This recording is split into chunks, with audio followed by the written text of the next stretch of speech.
역대상 16장 23절에서 26절 우리 제가 읽고 우리 함께 예배를 시작하도록 하겠습니다. 온 땅이여 여호와께 노래하며 그의 구원을 날마다 선포할지어다. 그의 영광을 모든 민족 중에 그의 기이한 행적을 만민 중에 선포할지어다. 여호와는 위대하시니 지극히 찬양할 것이요 모든 신보다 경외할 것이며 만국의 모든 신은 헛것이나 여호와께서는 하늘을 지으셨도다. 우리는 하나님께 나아갈 때 무엇을 가지고 하나님께 나아가야 될까요? 하나님이 받으시는 재물은 점도 없고 흠도 없는 예수님 한 분밖에 없습니다. 때문에 우리는 예수님을 가지고 하나님께 나아가야 합니다. 영과 진리 되신 예수님을 통해야만 하나님을 예배할 수 있습니다. 예배하는 이 시간 우리를 위해서 대속하신 하나님을 영과 진리로 다 함께 예배하겠습니다. 제가 기도하겠습니다.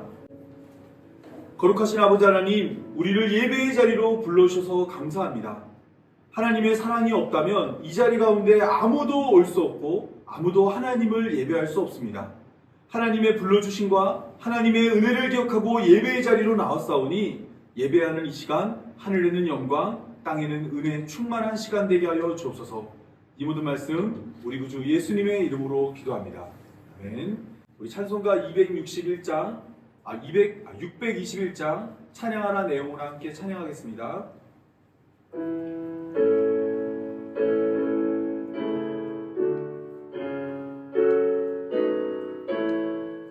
우리 가사를 생각하며 함께 찬양하도록 하겠습니다. 찬양하라 내 영혼아, 찬양하라 내 영혼아, 온 마음과 정성 다하여 주 찬양하라. 경배하라 경배하라 내 영혼아, 경배하라 내 영혼아, 온 마음과 정성 다하여 주 경배. 찬양하라 내 영혼아, 찬양하라 내 영혼아,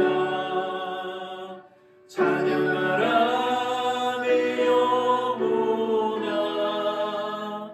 온 마음과 정성 다하여 주 찬양하라. 경배하라 내 영혼아, 경배하라 내 영혼아, 온 마음과 정성 다하여 주 경배하라. 교동문 24번 시편 46편 우리 한 절 한 절 교독하도록 하겠습니다. 하나님은 우리의 피난처시요 힘이시니 환난 중에 만날 큰 도움이시라. 그러므로 땅이 변하든지 산이 흔들려 바다 가운데 빠지든지 바닷물이 솟아나고 뛰놀든지 그것이 넘침으로 산이 흔들릴지라도 우리는 두려워하지 아니하리로다. 한 시내가 있어 나뉘어 흘러 하나님의 성 곧 지존하신 이의 성소를 기쁘게 하도다. 하나님이 그 성 중에 계심에 성이 흔들리지 아니할 것이라. 새벽에 하나님이 도우시리로다. 그가 땅끝까지 전쟁을 쉬게 하시며 칼을 꺾고 창을 끊으며 수레를 불사르시도다. 이르시기를 너희는 가만히 있어 내가 하나님됨을 알지어다. 내가 온 나라 중에서 높임을 받으리라. 내가 세계 중에서 높임을 받으리라 하시도다. 만군의 여호와께서 우리와 함께 하시니 야곱의 하나님은 우리의 피난처시로다. 아멘. 우리 찬송가 279장 인내하신 구세주와 함께 찬양하도록 하겠습니다.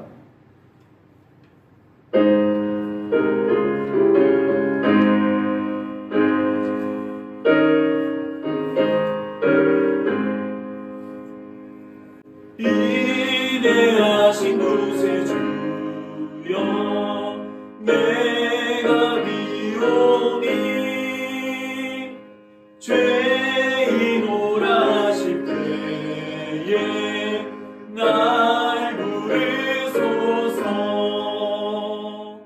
주여 주여 내가 비오니 죄인 오라실 때에 날 부르소서. 자비하신 보좌 앞에 꿇어 엎드려 자복하고 회개하니 믿음 주소서. 주여 주여 내가 비오니 죄인 오라실 때에 날 부르소서. 주의 공로 의지하여 주께 가오니 상한 마음을 고치시고 구원하소서. 주여 주여 내가 비오니 죄인 오라실 때에 날 부르소서. 마음 높은 우리 주여 위로하소서. 우리 주와 같은 신이 어디 있을까. 주여 주여 내가 비오니 죄인 오라실 때에 날 부르소서.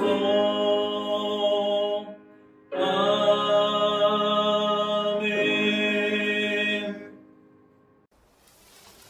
성경에는 향기로운 식물과 향신료로 진한 기름을 만들어 특별한 물건이나 사람에게 붓는 의식이 있습니다. 이 기름을 관유라고 부르죠. 그 의미는 에덴 동산 이야기에서 시작합니다. 하나님이 마른 땅에 물을 공급하시고 인간을 만들어 그분의 영으로 채우셨던 일. 이게 최초의 기름 부음이죠. 기름은 생명수와 하나님의 영의 결합을 상징하며 하늘과 땅을 잇는 사람이나 장소를 표시하는 데 사용됩니다. 광야에서 하룻밤을 지내던 야곱은 꿈에서 하늘로 이어지는 층계를 보는데요. 잠에서 깬 그는 베었던 돌 위에 기름을 붓고 그곳을 하나님의 집이라고 부릅니다. 하늘과 땅이 하나 되는 장소 말이죠. 이스라엘 백성은 광야에 성막을 지었는데요. 이들은 성막이 완성되었을 때 기름을 발라 하늘의 하나님의 임재가 이 땅에 내려온 장소임을 표시했어요. 이스라엘의 제사장과 왕들에게도 기름을 부어 하나님의 지혜를 세상에 가져오는 지도자로서 성별하였죠.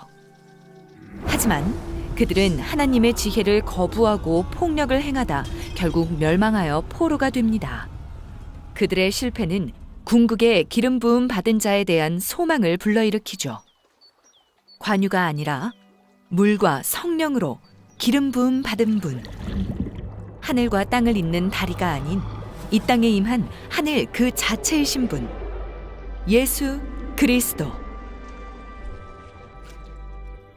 그리스도는 이름이 아닌 칭호로서 기름 부음 받은 자라는 뜻인데요. 그분은 새로운 인간, 궁극의 제사장, 우주의 왕, 그리고 새로운 방식으로 세상에 찾아오신 하나님의 생명이십니다. 아주 놀라운 방식으로요.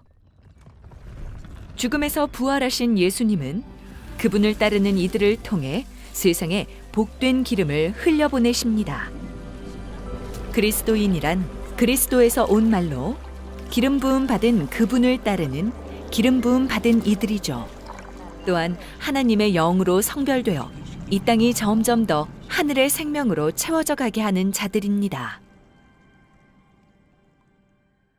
다 같이 하나님 말씀 보도록 하겠습니다. 다 같이 보실 하나님 말씀은 출애굽기 5장 1절에서 3절 말씀입니다.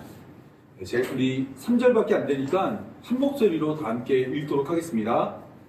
그 후에 모세와 아론이 바로에게 가서 이르되 이스라엘의 하나님 여호와께서 이렇게 말씀하시기를 내 백성을 보내라. 그리하면 이들이 광야에서 내 앞에 절기를 지킬 것이니라 하셨나이다. 바로가 이르되 여호와가 누구이기에 내가 그의 목소리를 듣고 이스라엘을 보내겠느냐? 나는 여호와를 알지 못하니 이스라엘을 보내지 아니하리라. 그들이 이르되 히브리인의 하나님이 우리에게 나타나셨은즉 우리가 광야로 사흘 길쯤 가서 우리 하나님 여호와께 제사를 드리려 하니 가도록 허락하소서. 여호와께서 전염병이나 칼로 우리를 칠까 두려워하나이다. 아멘. 네, 출애굽기 5장 1절에 3절은 모세와 아론이 이스라엘 백성을 해방시키기 위해 바로에게 첫 번째로 접근하는 장면을 다루고 있습니다. 이 본문은 출애굽 사건의 전개에서 중요한 시점을 이루며 이스라엘 백성의 구속을 향한 첫 번째 단계를 이룹니다. 오늘은 이러한 내용을 다루기 전 먼저 오늘 본문이 어떠한 과정을 거쳐 우리에게 왔는지를 먼저 살펴보도록 하겠습니다. 출애굽기 1장을 보면 요셉을 알지 못하는 왕이 등장하며 이스라엘 백성들은 애굽에서 종살이를 하게 되었습니다. 이때 출애굽기 2장에서 하나님은 모세를 준비시켰고 애굽에서 40살까지 성장한 모세는 이스라엘 백성들을 구해주기 위해 살인을 저질렀다가 이 일이 폭로가 되어 미디안으로 도망쳤습니다. 그리고 출애굽기 3장에서 40년이 지나 80세가 된 모세는 떨기나무 가운데 나타난 하나님을 만났습니다. 하나님은 모세에게 애굽으로 가서 이스라엘 백성들을 애굽에서 건져내라고 명령했습니다. 이때 모세는 하나님의 명령을 거절했습니다. 다양한 핑계를 대며 가지 않을 것을 하나님께 계속해서 이야기했습니다. 하나님은 그때마다 모세가 원하는 것들을 다 들어주고 문제를 해결시켜주며 모세로 하여금 애굽으로 가게 하였습니다. 그리고 출애굽기 4장에서 모세가 말을 잘하지 못한다 그랬을 때 모세의 형 아론을 준비하여 모세와 아론은 이스라엘 백성들에게 갔고 이스라엘 백성들의 장로들을 만나 하나님이 말한 대로 말하여 그들을 설득하고 이제부터 본격적인 출애굽의 역사를 시작하게 되었습니다. 오늘 본문은 애굽에서 장로들을 만난 모세와 아론이 이제 애굽의 바로를 만나 이스라엘 백성들을 보내달라고 하는 말을 하는 모습을 이제 살펴보려 합니다. 오늘 본문은 딱 3절로 이루어져 있습니다. 원래는 앞으로 더 많은 내용을 살펴봐야 하는데 저희가 살펴볼 것들이 많다 보니까 3절만 오늘 살펴보겠습니다. 오늘 본문 1절은 모세와 아론이 바로와 함께 대화하는 모습을 소개하고 있습니다. 모세와 아론은 바로에게 하나님의 명령을 전했습니다. 이때 하나님의 명령을 전하는 중요한 순간 모세는 하나님의 말대로 하나님이 내 백성을 보내라는 말을 했다고 애굽의 바로에게 이야기를 했습니다. 오늘 보면 2절에서는 바로의 반응이 나옵니다. 애굽의 바로는 내가 하나님이 누군지 모른다라는 이야기를 해요. 하나님이 누구이기에 내가 이스라엘 백성들을 보내냐고 말을 하면서 이스라엘 백성들을 보내지 않겠다고 말을 했습니다. 그리고 모세와 아론은 오늘 보면 3절에서 바로가 이스라엘 백성을 보내야 할 이유를 설명합니다. 하나님께서 이스라엘 백성들을 부르셨으니 이스라엘 백성들을 사흘길쯤 하나님을 제사할 수 있는 곳으로 보내달라고 요구했습니다. 이것이 오늘 본문이 담고 있는 구조입니다. 모세와 아론이 바로와 대화를 시작했고 그리고 바로가 대화에서 들은 이야기를 거절했으며 그를 설득하기 위해서 모세와 아론이 하나님의 뜻을 전하는 모습이 오늘 본문의 주된 내용입니다. 이것을 보다 자세히 한 절 한 절 살펴보도록 하겠습니다. 오늘 본문 1절을 보면 그 후에라는 말로 시작하고 있습니다. 오늘 본문이 그 후에라는 말로 시작하고 있는데 여기서 말하는 그 후에라는 것은 어떤 것의 후냐면 모세와 아론이 이스라엘의 장로들을 만나 하나님의 뜻을 전했고, 이 이야기를 들었던 이스라엘의 장로들이 하나님을 경배했습니다. 그 이후에 모세와 아론이 바로를 찾아간 것입니다. 모세와 아론은 바로를 찾아갔습니다. 그런데 여러분 잘 기억하시겠지만 원래 애굽의 바로는 모세를 죽이려 그랬죠. 그런데 모세는 어떻게 애굽의 바로 앞에 당당히 설 수 있었을까요? 하나님께서 출애굽기 4장 19절에서 모세를 찾아가서 내 목숨을 노리던 자가 다 죽었다라는 말을 해주었습니다. 때문에 모세는 자신을 노리던 자들이 다 죽었기 때문에 안심하고 애굽의 바로 앞에 설 수 있었습니다. 애굽의 바로 앞에 선 모세는 하나님의 뜻을 전했습니다. 하나님의 뜻을 전해서 내 백성 이스라엘을 보내라라고 이야기했습니다. 출애굽기 3장 10절에서 하나님은 모세를 부르며 내가 너를 바로에게 보내어 너에게 내 백성 이스라엘 자손을 애굽에서 인도하여 내게 하리라 말씀하였는데, 모세는 이때 그 말을 기억하고 이 말대로 하나님이 내 백성 이스라엘을 애굽에서 보내라고 말했다라고 이야기를 해 주었습니다. 그러면 그 다음에 모세는 그러면 그들이 광야에서 내 앞에 절기를 지킬 것이라 이야기했습니다. 이 말씀은 출애굽기 3장 18절에서 하나님이 모세에게 했던 말과 같습니다. 하나님은 우리가 우리 하나님 여호와께 제사를 드리려 하오니 사흘길 광야로 가도록 허락하소서 하라라고 출애굽기 3장 18절에서 모세에게 명령했어요. 그리고 모세가 이러한 명령대로 그대로 애굽의 바로에게 말을 했습니다. 여러분, 지금 모세는 하나님의 뜻대로 애굽의 바로에게 갔어요. 그리고 하나님이 하라고 한 말을 애굽의 바로에게 전했습니다. 그러면 애굽의 바로는 어떤 반응을 보일까요?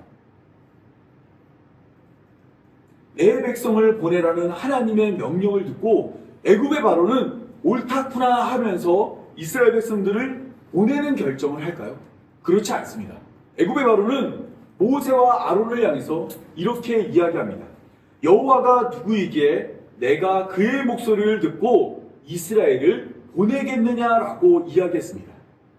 출애굽기 3장 11절을 보면 모세는 하나님께 내가 누구이기에 이스라엘 자손을 애굽에서 인도하여 내릴까라고 이야기하면서 내가 누구이기에 애굽에 가냐고 물었어요. 그런데 이번에는 애굽의 바로가 모세에게 물어봅니다. 여호와가 누구이기에 내가 그의 목소리를 듣고 이스라엘을 보내주느냐라고 물었어요. 모세는 자신이 누구인지를 물었다면 애굽의 바로는 여호와가 누구인지 물어본 것입니다. 여기서 하나님이라고 하지 않고 여호와라고 물은 것은 여호와가 여기에서는 하나님의 이름이기 때문입니다. 애굽에는 당시에 많은 신들이 있었어요. 그러한 신들 가운데서 나는 지금 여호와라는 신은 처음 들어봤다는 거예요. 그래서 여호와가 누구인데 내가 이스라엘 백성들을 보내주느냐라고 이야기를 했습니다. 뿐만 아니라 나는 여호와를 알지 못하니 이스라엘 자손을 보내지 아니하리라라고 이야기했어요. 여기서 아주 중요한 말씀이 나오는데 애굽의 바로가 이스라엘 백성들을 보내지 않는 이유를 명확하게 설명을 합니다. 애굽의 바로는 왜 이스라엘 백성들을 보내지 않겠다고 말을 했죠? 여호와가 누구인지 알지 못하기 때문입니다. 하나님이 누구인지 모르기 때문에 나는 이스라엘 백성을 보낼 수 없다라고 말을 했습니다. 이런 말씀 뒤에 모세와 아론이 애굽의 바로에게 말을 합니다. 그들이 이르되 히브리인의 하나님이 우리에게 나타나셨은즉이라고 이야기했어요. 여기서 말하는 히브리라는 단어는 강을 건너온 자라는 뜻입니다. 보통 이 단어는 이스라엘 백성들이 자신을 가리켜서는 말하지 않습니다. 이스라엘 백성들은 자신들을 히브리 사람이라고 말하지 않지만 애굽 사람들은 당시에 이스라엘 사람들을 히브리 사람이라고 불렀습니다. 강을 건너온 자라고 말합니다. 그런데 지금 모세와 아론이 애굽의 바로에게 히브리인의 하나님이 우리에게 나타났다고 이야기했어요. 왜 이스라엘 백성들을 히브리인이라고 표현했냐면 히브리라는 것은 강을 건너온 거잖아요. 그러니까 이제 우리가 다시 강을 건너서 약속의 땅에 나갈 수 있도록 해달라고 하나님을 히브리인의 하나님으로 소개했습니다. 그리고 우리가 광야로 사흘길쯤 가서 우리 하나님 여호와께 제사를 드리려 하오니 가도록 허락해 달라고 말을 했습니다. 여기 보면 바로 앞에서 얼만큼 떨어지는 것을 거리를 말하고 있는데 지금 모세와 아론은 애굽의 바로에게 며칠 길을 가게 해달라고 말했어요? 사흘 길을 가게 해달라고 했어요. 왜 하필 사흘 길일까요? 이것은 창세기 30장 36절을 보면 야곱의 삼촌 라반은 자신의 양과 야곱의 양을 사흘 길을 뜨게 해서 각각 키우게 만들었습니다.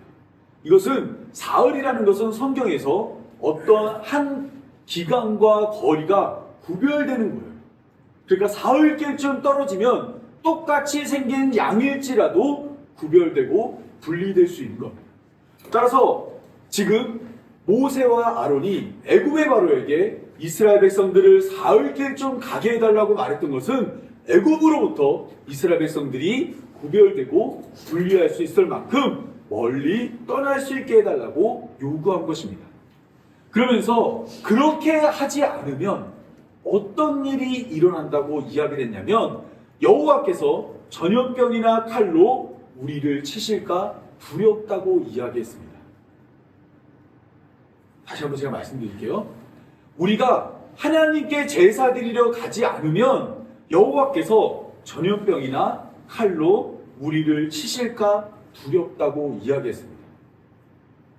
여러분, 이 말씀에서 우리 뭔가 이상한 점을 느낄 수 있죠.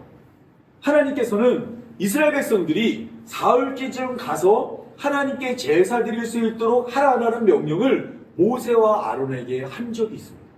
그런데 그렇게 하지 않으면 이스라엘 백성들을 전염병이나 칼로 죽인다고 말한 적이 없어요. 그렇게 해주지 않으면 하나님은 출애굽기 4장에서 내 장자 이스라엘 백성들을 애굽의 바로가 보내지 않으면 어떻게 한다고 그랬어요? 내 장자들을 내가 죽이겠다라고 이야기했어요. 그러면 모세는 지금 여기에서 어떤 말을 애굽의 바로에게 전해야 했냐면 이스라엘 백성들을 보내주지 않으면 내 장자들을 하나님이 죽일 거다라고 이야기를 했어야 합니다. 그런데 오늘 본문의 모세는 하나님의 뜻대로 말하지 않았습니다. 여러분, 이것은 하나님을 왜곡되게 전하고 있는 모습입니다. 그렇다면 모세는 왜 이러한 명령을 잘못되게 전하고 있을까요? 이것을 알기 위해서는 우리가 지금 출애굽기가 창세기와 배치되고 있는 창세기를 따라가고 있는 구조를 먼저 이해할 필요가 있습니다. 지난 시간 살핀 것처럼 창세기 13장 10절을 보면 이런 말씀이 기록되어져 있습니다.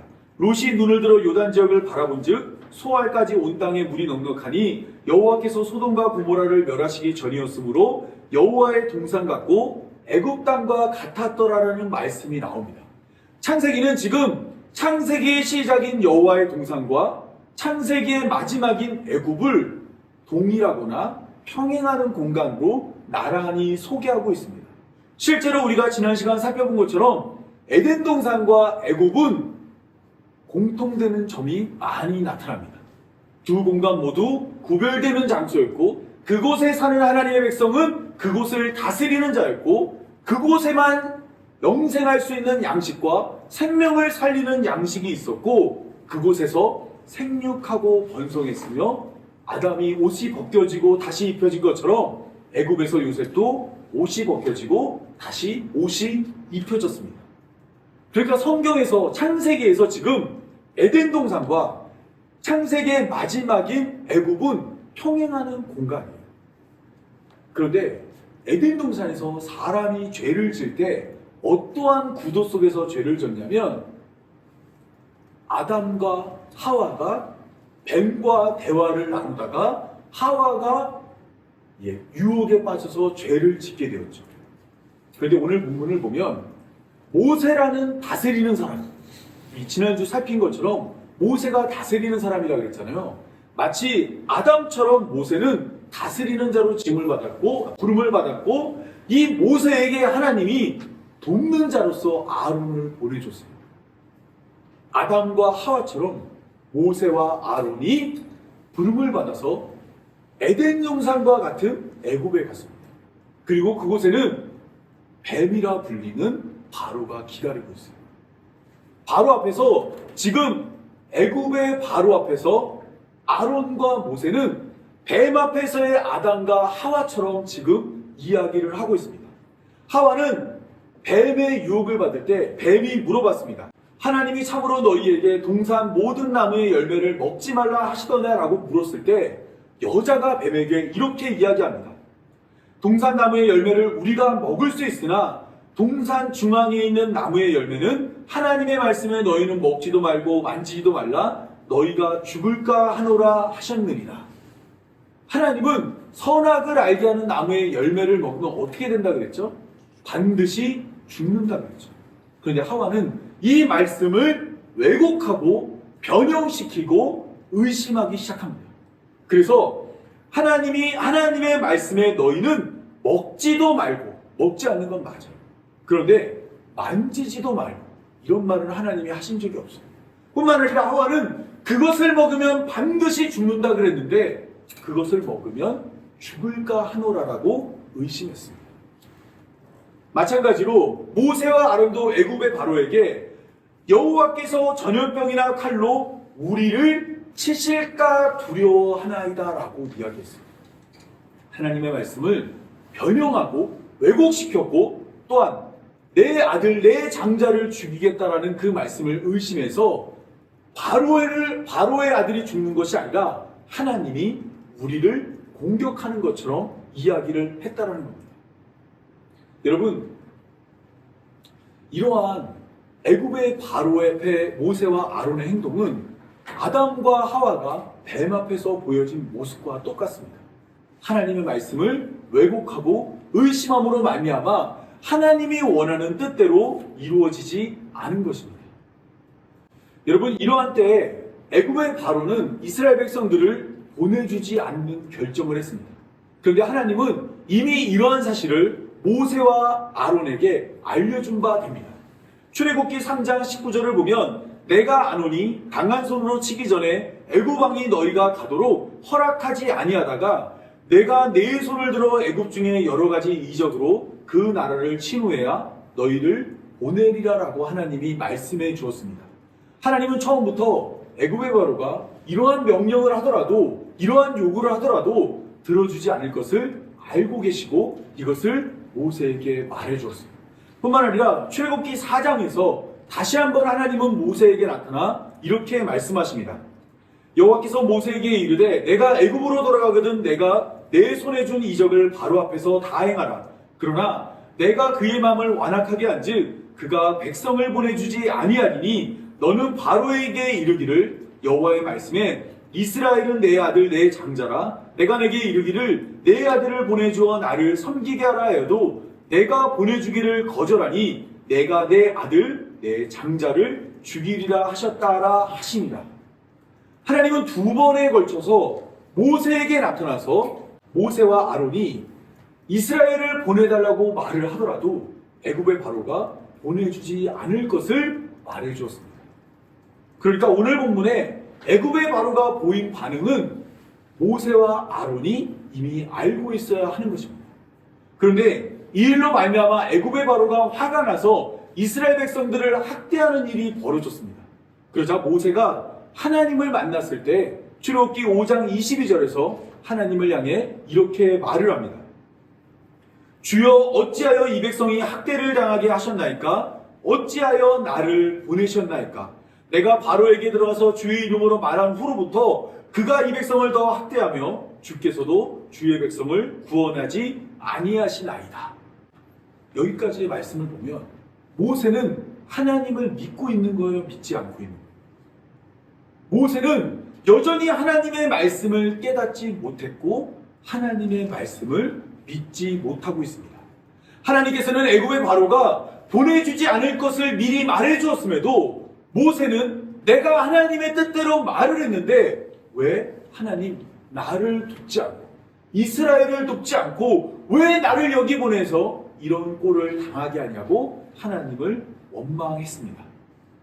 여러분, 이 모든 것은 사실 하나님이 누구인지를 이 세상 가운데 알려주기 위한 하나님의 계획입니다. 그러니까 지금 이 모든 과정들은 하나님이 누구인지를 말해주는 과정 가운데 나타난 일이에요. 오늘 본문 2절을 보면 애굽의 바로가 모세와 아론에게 이렇게 이야기를 하죠. 여호와가 누구이기에 내가 그의 목소리를 듣고 이스라엘 자손을 보내겠느냐. 지금 앞서 말씀드린 것처럼 애굽에는 많은 신들이 있었죠. 애굽에는 많은 신들이 있었는데 애굽의 바로는 지금 여호와라는 이름을 처음 들었습니다. 그래서 여호와가 누군지를 몰라요. 그럼 하나님은 애굽의 바로에게 여호와가 누구인지를 알려줘야 됩니다. 그래서 하나님은 어떻게 여호와가 누구인지를 알려주겠다고 말을 했냐면 출애굽기 7장 5절에 이렇게 말씀하십니다. 우리 한번 다 같이 읽어볼까요? 출애굽기 7장 5절입니다. 다 같이 읽겠습니다.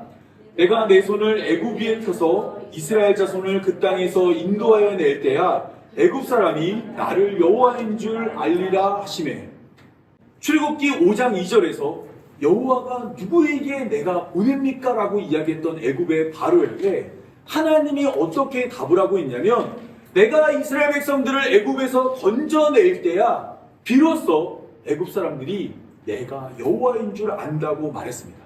출애굽기 14장 4절에서도 내가 바로의 마음을 완악하게 한즉 바로가 그들의 뒤를 따르며 뒤를 따르리니 내가 그와 그의 온 군대로 말미암아 영광을 얻어 애굽 사람이 나를 여호와인 줄 알게 하리라라고 말했습니다.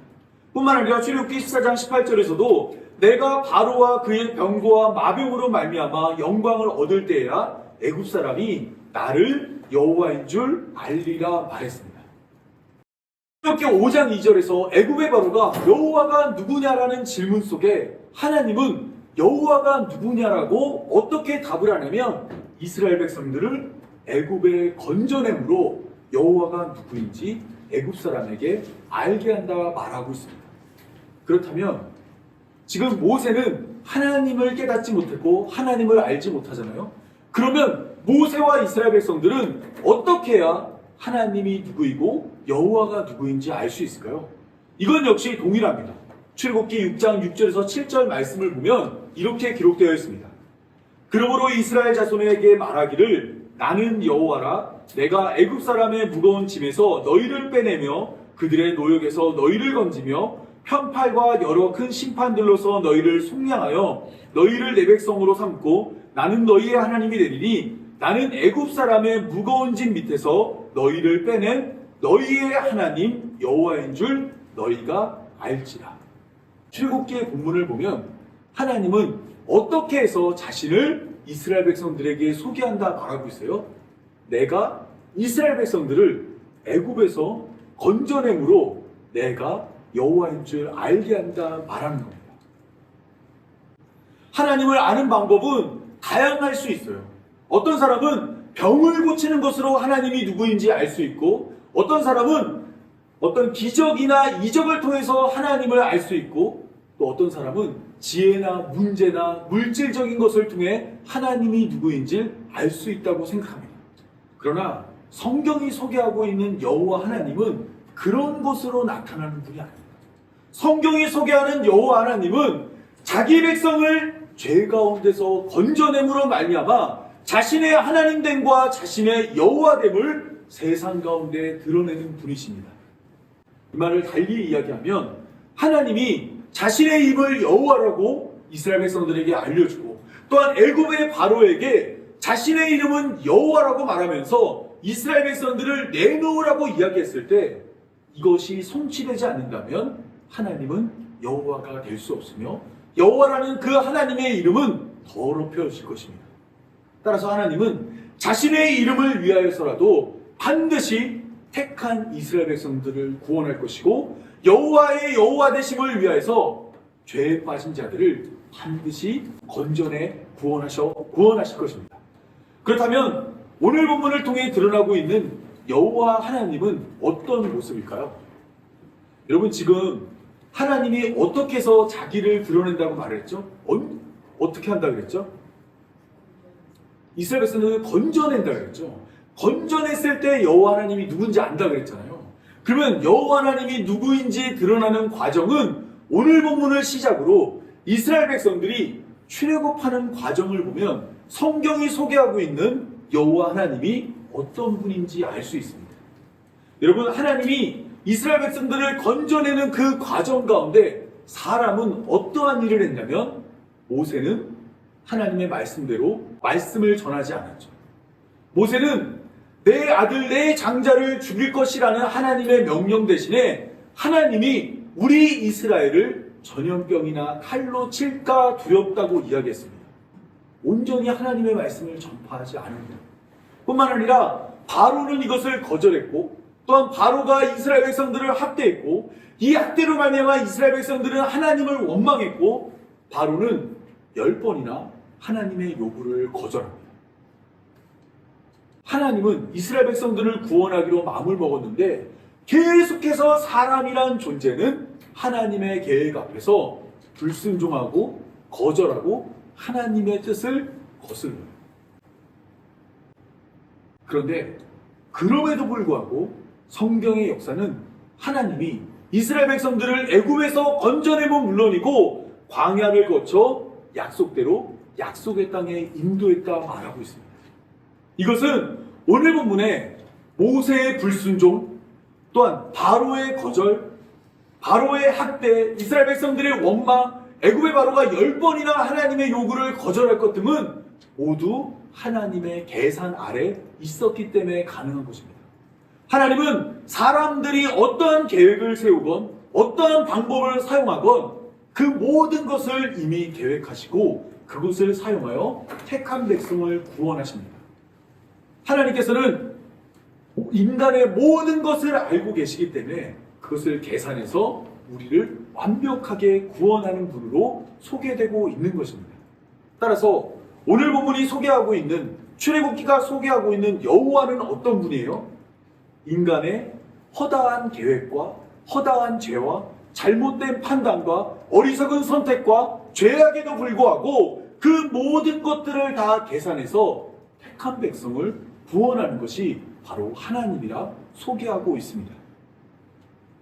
시편 118편 22절을 보면 이런 말씀이 있습니다. 건축자가 버린 돌이 집 모퉁이의 머릿돌이 되었나니 이는 여호와께서 행하신 것이요 우리 눈에 기이한 바로다. 하나님께서는 건축자가 버린 돌이 있다라고 이야기합니다. 그 돌이 언젠가는 집 모퉁이의 머릿돌이 될 것이라고 이야기했어요. 이 말씀을 따라서 하나님은 건축자의 버린 돌로 예수님을 이 땅에 보내주었습니다. 예수님이 이 땅에 오셨는데 사람들은 예수님이 필요 없다며 예수님을 십자가에다 내다 버렸습니다. 그런데 그 일로 말미암아 예수님이 십자가에 달려 죽고 그 일을 통해서 우리와 같은 죄인들도 모두 구원에 이를 수 있는 하나님의 대속이 이루어졌습니다. 하나님께서는 예수님을 이 땅에 보내면 사람들이 예수님을 외면하고 박해하고 십자가에 못 박아 죽일 것을 알고 계셨습니다. 그럼에도 불구하고 건축자의 버린 돌이신 예수님을 이 땅에 보내서 사람들에게 버림받음으로 말미암아 그를 통해 우리의 죄를 계속하는 계획을 세우셨고 그것을 통해 하나님 나라를 이 땅에서 시작하셨습니다. 예수님이 십자가에 달려 죽을 것을 하나님은 이미 계산하시고 계획하셨다는 겁니다. 여러분, 이것이 오늘 우리에게 무엇을 말하고 있냐면 하나님에게 사람의 어리석음과 잘못된 선택과 죄악은 모두 계산이 되어 있다는 것입니다. 이것을 알고도 하나님은 예수님을 이 땅에 내려보냈습니다. 그리고 이것을 알고도 예수님은 이 땅에 내려오셨습니다. 가룟 유다가 자신을 팔 것을 알고 있었지만 그를 자신의 제자로 삼았고 베드로가 3번이나 자신을 부인할 것을 알고도 항상 베드로를 데리고 다녔으며 모든 제자들이 예수님을 떠날 것을 알면서도 그들을 가르치고 그들에게 고치는 능력도 주었습니다. 모든 것을 알고 계산하신 하나님께서 모든 것을 고려하여 하나님의 구원을 완성하기 때문입니다. 하나님은 우리의 잘못된 선택과 어리석음과 죄악을 모두 다 알고 있습니다. 그리고 그것마저도 계산해서 우리를 구원한다고 성경이 말하고 있습니다. 여러분 잘 생각해 보세요. 하나님이 우리가 앞으로 어떠한 일을 할지 모른다면 우리는 이 땅에서 구원을 확신할 수 없습니다. 오늘만 하더라도 비가 언제 올지를 모르고 우리가 오다가 교통사고가 날지 교통사고가 안 날지도 모르고 이순 선생님처럼 버스를 탔는데 맞게 탔는지 잘못 탔는지도 헷갈릴 수 있어요. 우리에게는 너무나 많은 변수가 있습니다. 그런데 이것들은 모두 하나님에게 계산된 바입니다. 하나님은 모든 것을 계산하시고 알고 계시고 그것을 통해서 우리를 구원하는 최적의 길로 우리들을 인도하고 있습니다. 오늘 우리의 삶이 세상이 볼 때는 어리석어 보이고 잘못된 선택 같고 우리가 잘못된 길로 가고 있는 것처럼 보일 수 있습니다. 오늘 부분만 보더라도 모세가 어땠어요? 하나님의 뜻대로 말을 하지 않았죠. 애굽의 바로가 하나님의 요구를 거절했죠. 이스라엘 백성들은 원망할 거고 애굽의 바로는 잠시 후면 10번이나 하나님의 요구를 들어주지 않을 것입니다. 그런데 그것을 통해서 그럼에도 불구하고 택한 자를 반드시 끄집어내 약속의 땅으로 인도하는 하나님의 여호와 되심이 드러날 거예요. 마찬가지로 오늘 우리는 어리석고 잘못된 선택을 하고 죄를 짓고 살아갑니다. 그런데 하나님은 이 모든 것을 아시고도 우리를 건져내심으로 하나님의 여호와 되심을 이 세상 가운데서 드러내실 것입니다. 때문에 우리는 하나님을 믿는 일에 있어서 두려워하거나 믿음이 없거나 불안해하지 않아도 됩니다. 내가 죄질 거, 내가 잘못할 거, 내가 싸울 거, 내가 욕할 거, 욕먹을 거, 잃어버릴 거, 잘못할 거, 외식한 거, 또한 거짓말한 거 하나님의 계획 가운데 이미 다 들어있습니다. 그리고 그것을 통해 우리를 책망하기도 하고 우리를 혼내기도 하고 우리를 수렁에 빠뜨리기도 하면서 다 계산 가운데서 우리를 하나님 나라로 인도하고 있습니다. 여러분, 하나님에게는 변수가 없습니다. 이사야 46장 9절입니다. 너희는 옛적 일을 기억하라. 나는 하나님이라. 나 외에 다른 이가 없느니라. 나는 하나님이라. 나와 같은 이가 없느니라. 내가 시초부터 종말을 알리며 아직 이루지 아니한 일을 옛적부터 보이고 이르기를 나의 뜻이 설 것이니 내가 나의 모든 기뻐하는 것을 이루리라 하였노라. 하나님은 다 아십니다. 그리고 우리의 잘못과 어리석음과 또한 죄악도 다 이미 계산되어 있습니다. 여러분, 오늘 본문 3절밖에 안 되지만 이 3절을 통해서 무엇을 말하고 있는 거예요? 인간은 계속해서 잘못된 선택과 죄를 짓고 하나님의 요구를 들어주지 않아요.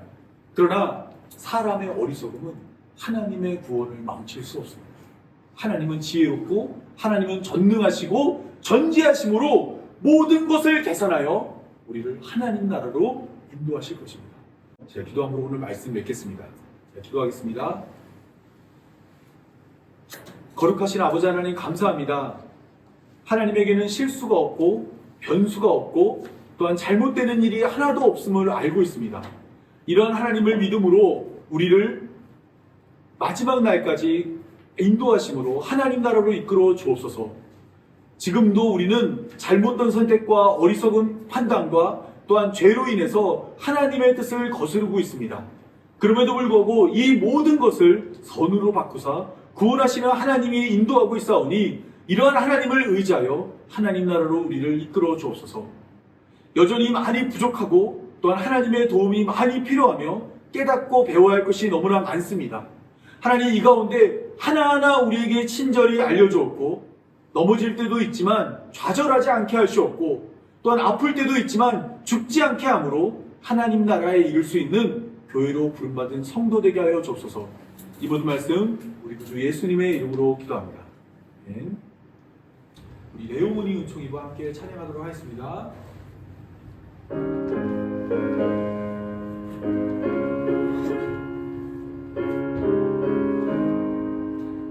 생각하며 함께 찬양하겠습니다.